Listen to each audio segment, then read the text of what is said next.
There's a scary new word in the world. It's called ISIS. So what do you know about ISIS?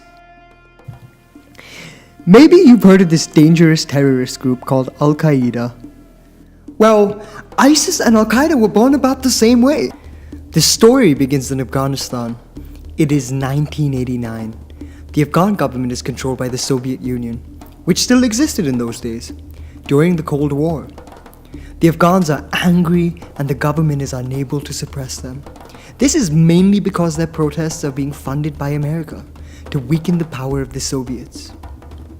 Foreign fighters and religious fundamentalist groups come in to help the Afghan people. Among these groups is the infamous Al-Qaeda.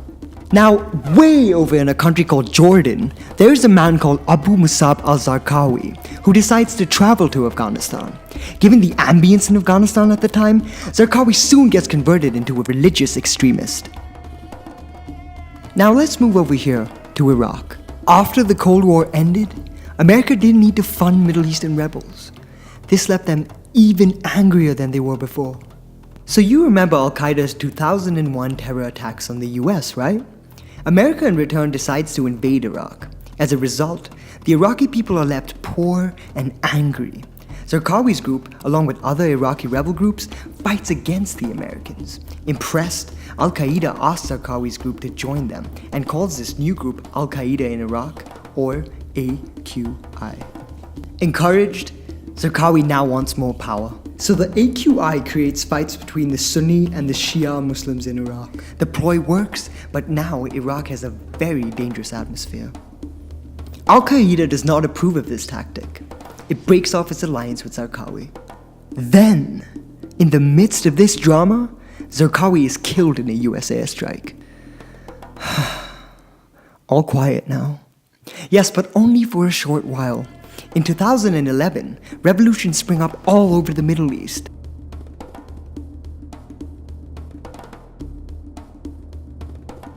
Most of the countries are unable to control these revolutions, all except Syria.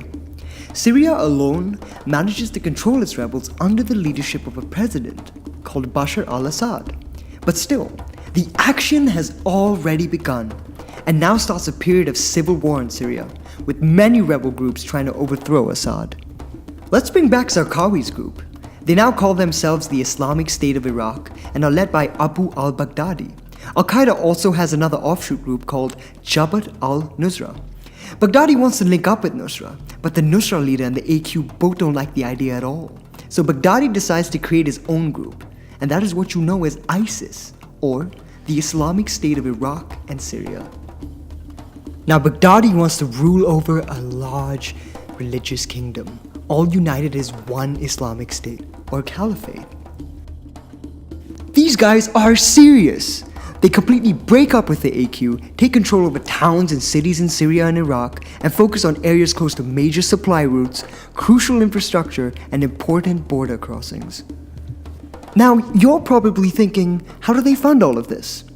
Well, they have many ways to make money. In fact, they make approximately 3 million USD every single day, making ISIS the world's wealthiest terrorist group. They now have 31,500 rebels beheading innocent people, spreading terror and causing mayhem worldwide. Everyone knows we have to stop them, and absolutely everyone is trying. The USA, along with 40 allies, have vowed to do whatever is necessary. But some experts feel like the steps are not enough, and we will eventually have to resort to ground troops. And that will mean war. Hopefully that won't be necessary. We'll just have to wait and watch.